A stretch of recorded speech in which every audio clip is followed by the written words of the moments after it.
From Hollywood, it's time now for... Johnny Dollar. George Reed here. Oh, hello, Georgie. How's Floyd's of England doing these days? If payments keep on the way they started this morning, the company will go broke. What's that mean? One of our old clients, quite a character, by the way. Oh, now, wait, George.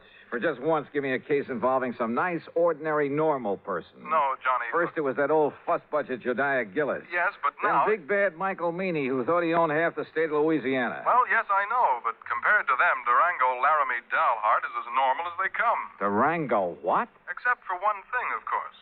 The payment of his insurance premium this morning. What was the matter with it? $4,500, Johnny, in $100 bills. They're still here on my desk. $100 bills? You call this character normal? Listen, will you? Every one of these bills is counterfeit. Oh. I'll be right over.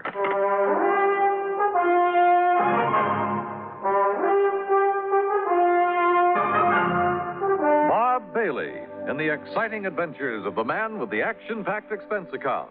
America's fabulous freelance insurance investigator. Yours truly, Johnny Dollar.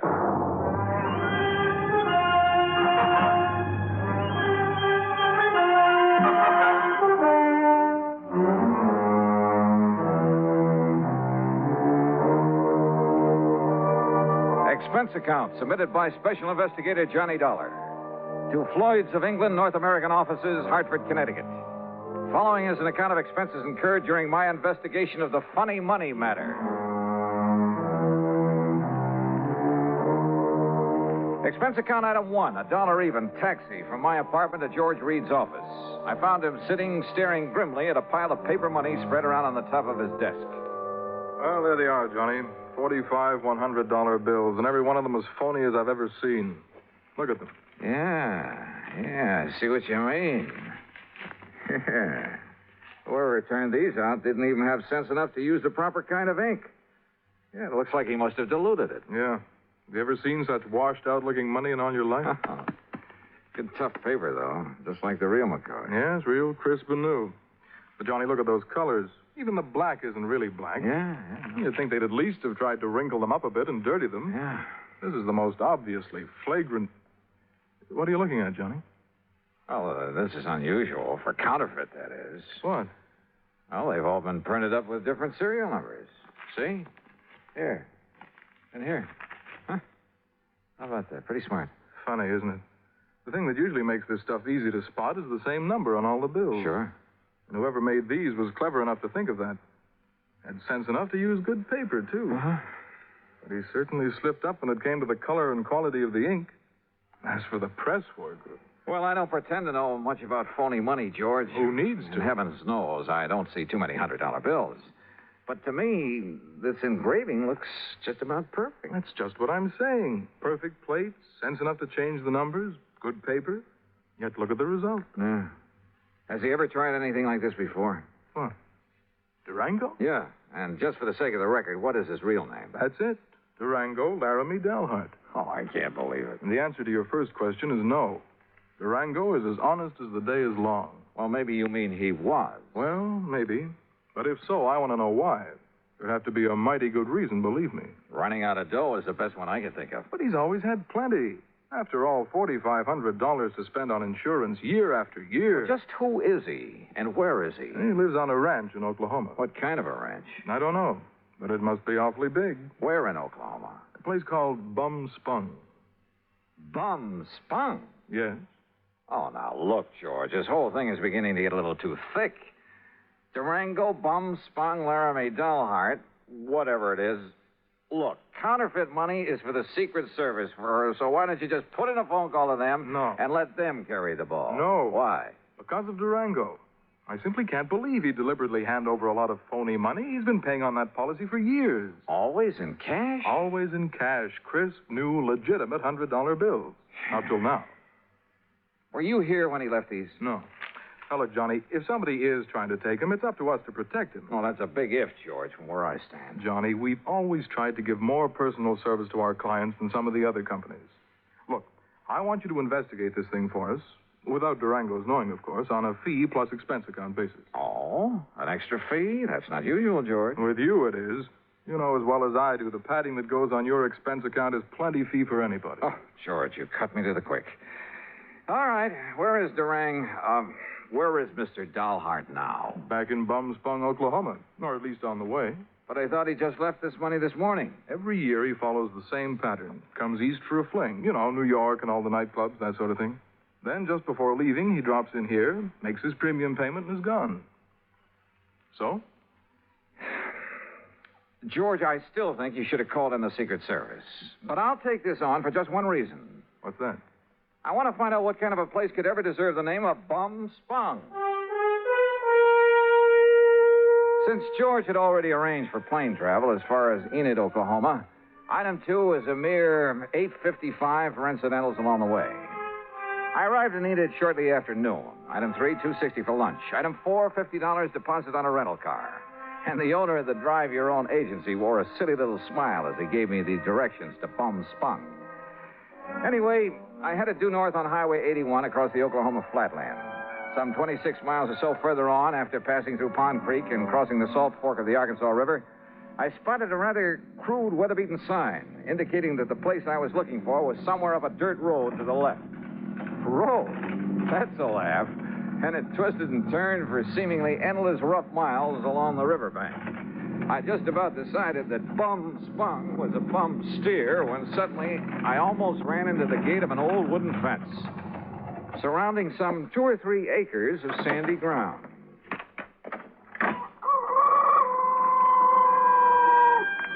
And there they were. A huge, ramshackle, unpainted building that passed for a house. An even more dilapidated affair, propped up with timbers that probably served as a barn. There were a couple of broken-down outbuildings, too. And on a small irrigated plot in the back, 2 cows. Steers? Well, anyway, 2 rather sad-looking bovines munched on the faded grass. There were some decrepit-looking chickens, a mangy old dog. There was a horse of sorts in a small corral. The windmill? Its whole tower sagged with fatigue, and the rudder on it slapped idly against the broken vanes. But right next to it, in complete contrast, stood a spanking new Cadillac convertible. And on the other side of the house, hanging some flimsy pretties on a clothesline, she was maybe 23 or 4, a brunette, and wearing a pair of well-tailored white riding breeches and a tight flowered silk blouse.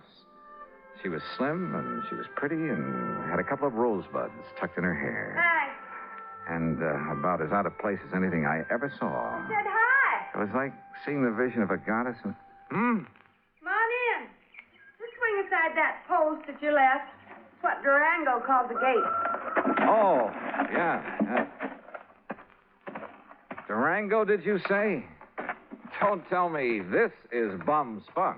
It sure is. Didn't you see the sign down the road? The vast acreage within this broken-down fence is the cattle ranch of Durango Laramie Dahlhart, who happens to be my uncle. I'm Carol Dahlhart. Who are you? Why, my name's Johnny Dollar. Dollar? That seems to me I've heard that somewhere. Oh? What are you doing out here? Oh, just driving around, you know, summer vacation. You look like a city man.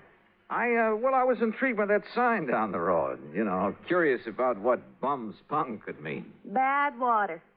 Bad spring, so the Indians called it Bum-Spung. Ah. Durango liked the name, so he bought up these 2 acres and settled here. And this is all there is to his ranch?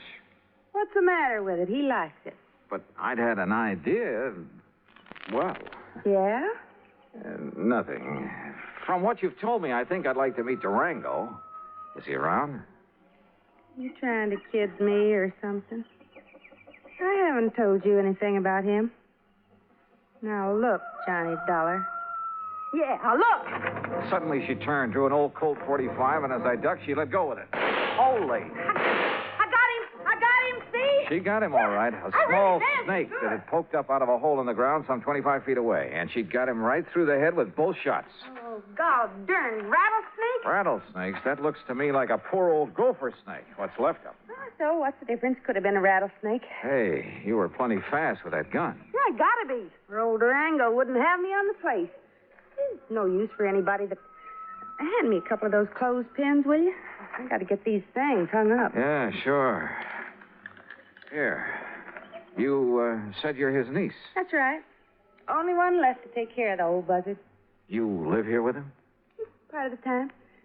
Well, enough to look after him, make sure he don't get lonely, that he's got enough food in the house, that kind of thing. And I stick around when he goes out on the West Coast or back east for a fling. That's where he is now. Yeah, and he's due back. Hand me that slip out of the laundromat. Sure.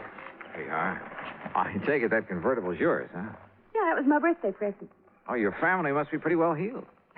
Family. Me and Durango, we're all that's left. Give me them stockings now. Sure. But certainly Durango. Why not? He gives me a new one every year. And this ranch is all he owns? Except for his money. Says he has a barrel of it. Well, he must have. Or else, Or else, what? nothing. Go on with what you were saying. More clothespins. Yeah, here. And when he kicks off, I get it all. And I can give up the filling station. Filling station? Well, you must have passed it, just the side of Enid. Durango says a woman's no good unless she's got a job, so I got a filling station. Let somebody else run it for me, though, and Durango don't know the difference. Or at least he don't care. The main thing is I'm around to keep him happy and give him somebody to cuss at now and then. And say, why am I shooting off my face to you this way? I don't know, but don't stop. There. Them clothes will be dry in an hour, and if you're still here, you can help me take them down again. Okay. Carry that basket for me, and I'll give you a cool drink in the house. Hey, great. You say Durango's due back here, huh? Mm-hmm. Why, don't save yourself time traveling by plane instead of train, I'll never... Johnny, if you're just around here on vacation, I'll eat my shirt. Why'd you come here? And don't give me any guff. All right, come on. Pour me that drink and I'll tell you. Now, I'll tell you. If you're here to pull something on... Oh! What's it? Son of a dog, blasted gopher. Oh, Easy now, Don't you easy now, me. I busted my ankle. Oh, it's just a little sprain. Here, arm over my shoulder. Okay.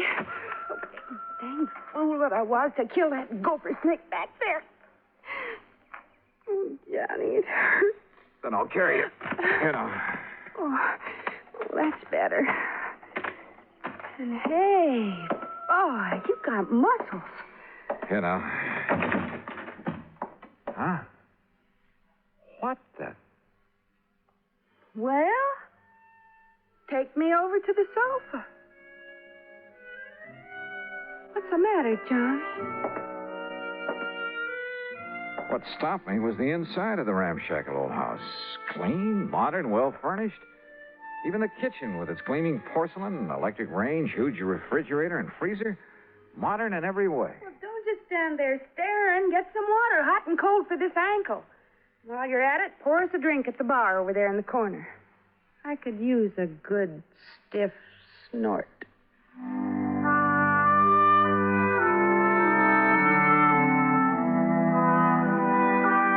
I did what I could to reduce the swelling in her ankle.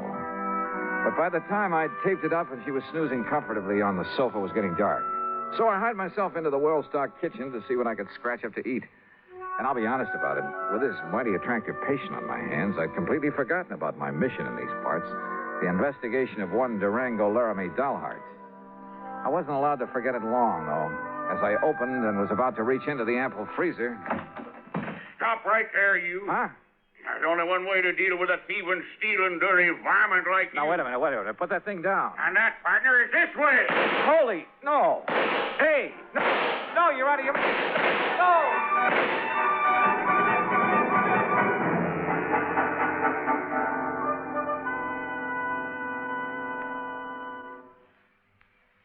Act Two of yours truly, Johnny Dollar, in a moment.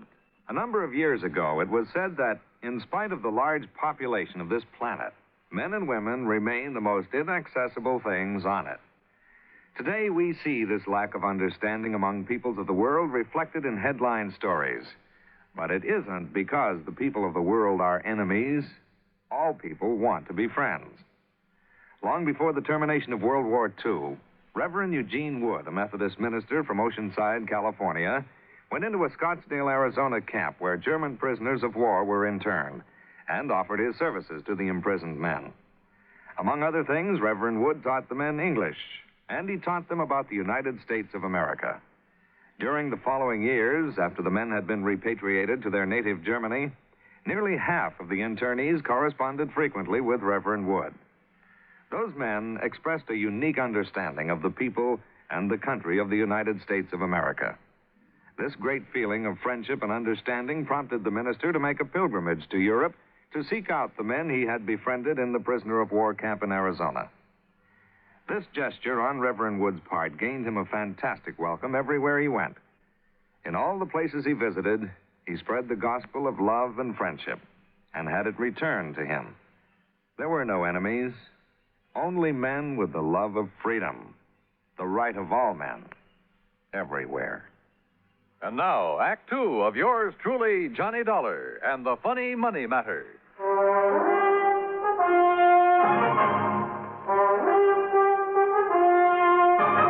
Robbing my house, eh, you No. thief? Now, wait a minute. Not my own Durango's around. Oh, You old maverick! watch it. Cut out that shooting while I'm trying to sleep. Ain't had a chance like this in years. Will you cut it out? Quit it! Cut it out, I say! Enough. Me, too. Take a swing at me, will you? Right.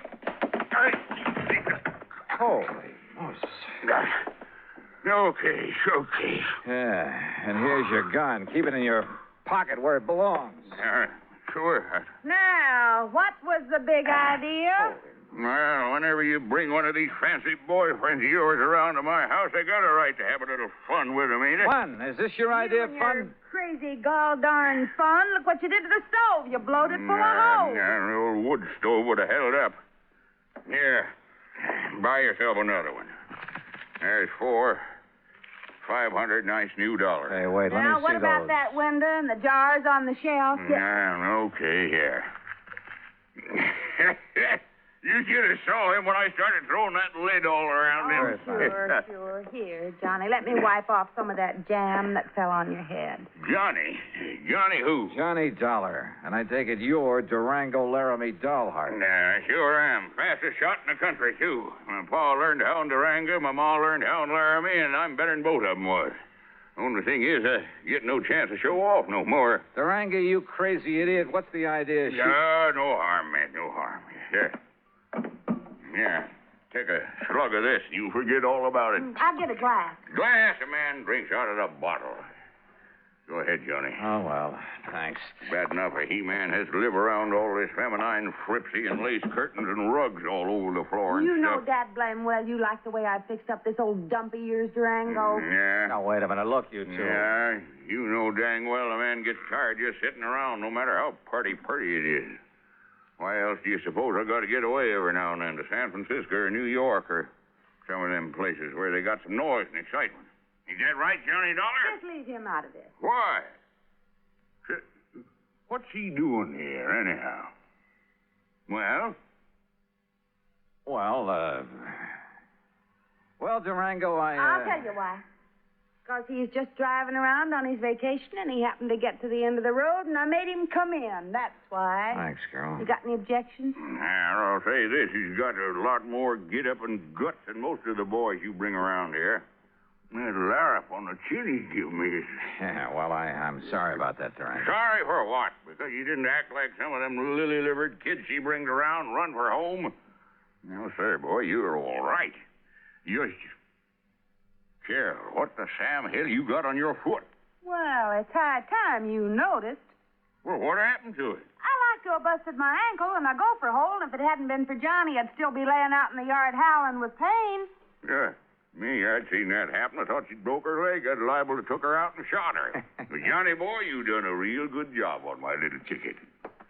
Here, honey, I have to get back on the sofa. No, now, let Johnny. He's a lot gentler. And besides, well, I kind of like him. You hear that, Johnny? You better look out when a pretty girl starts talking to you like that. You're sure fixing to get lassoed and thrown. Well, I can think of a lot worse than... Durango, you just shut up and fix us up some victuals. We're hungry. Yeah, sure. No sooner than I get back here and some woman starts giving me orders. Take it easy now, girl. Oh, I don't need help. I'm feeling fine now. I just wanted to talk to you. Hey, you should have stayed on that sofa. What, missed all the fun? Fun? You too? You know. Oh, thanks. Hey, sit beside me, Johnny. Well, sure. Why not? Ah, now, none of that mush stuff. That isn't what I meant. Oh, I can't say as I'd mind it with you, Johnny. Well, now, if that isn't an Hey, invitation, you kids, some nice steaks, a couple of chops, maybe some pancakes and beans to fill you up. Be all right? Just make it good and take your time. Or shall I do it? Woman, I can cook better than you any time. Oh. Well, Johnny, before you start that, What's the matter with some lights in there, you kids? It's getting dark. oh. just mind your own affairs. And I warn you, Johnny, you better watch out for yourself. Yeah, I'll risk it, Durango. You don't, want the light, do you, Carol? You know what I want? Hmm? What?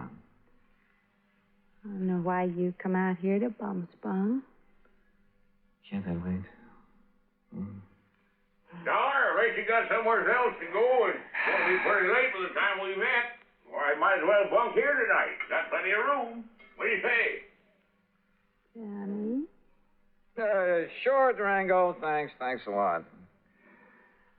No, Carol. You haven't answered my question, John. Tomorrow. I'll tell you tomorrow when we can be alone. Aren't we alone now? Oh, not as much as I wish we were. You're a mighty cute guy, Johnny. Oh, you don't know me, Carol. I'm really just an old wolf. Oh, I don't believe it. I don't. Ooh. Just one of the roses fell out of my hair. There it is.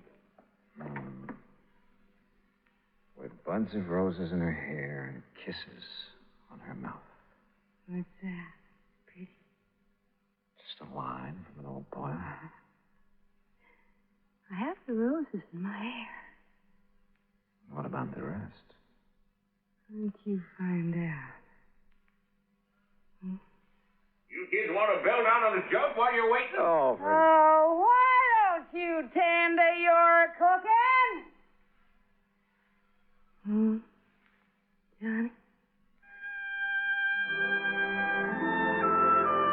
that Durango, he certainly puts together a meal in a hurry. Too much of a hurry. And the meal itself, enough for an army. And to see him pack it away, you'd think he'd been out on the range for years. Yes, sir. Nothing like coming home to give you an appetite. Here, scoop yourself up some more beans, Johnny. I still hadn't made any progress in my investigation and encouraged him to talk about himself. He did, willingly. And how much of it was true was something else again. Said he left his father's little farm in Colorado to hunt for gold. Said he found it, too, a lot of it. Claimed he'd used that money exploring for oil, wildcatting. That everything he touched had turned to money.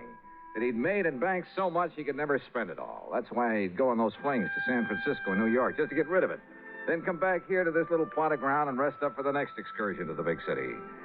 His only regret was he was too old to make the new West like the old West. Yes, sir. If I was 20 years younger, I'd ride a horse into Dodge City and show all them law and order. I'd show them just exactly how it was in the old days.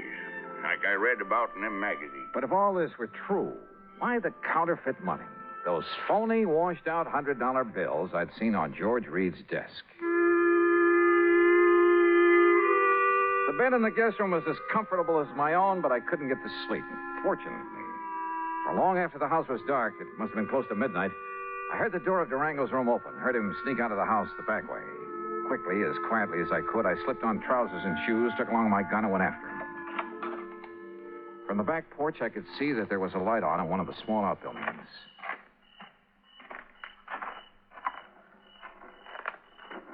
With my ear pressed tightly to the side of the little shack, I could hear it only too plainly.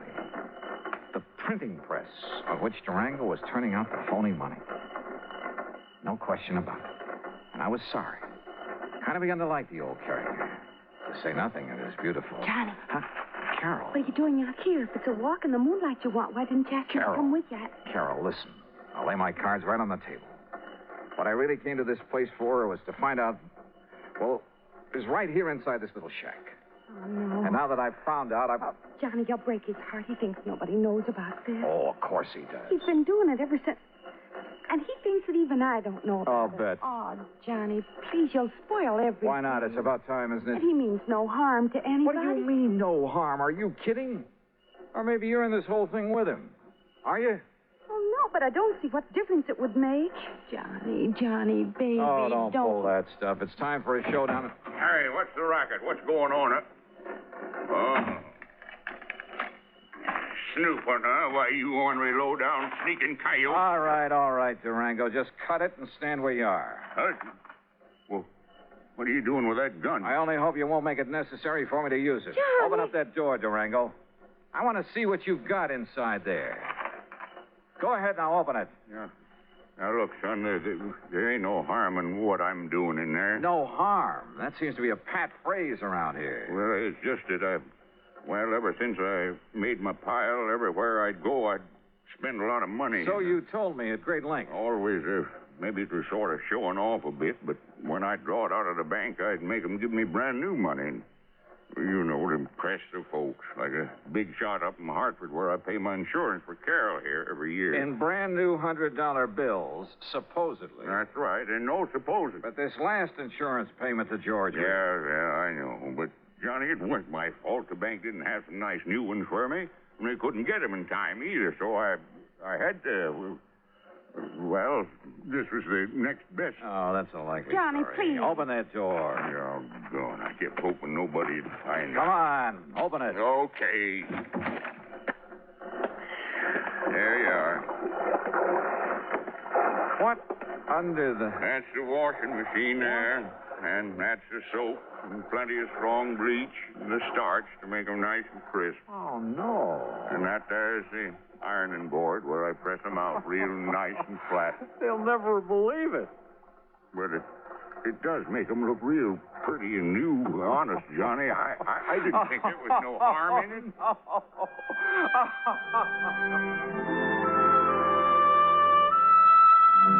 Well, there you have it, George. Full report on the funny money that turned out to be only cleaned up a bit.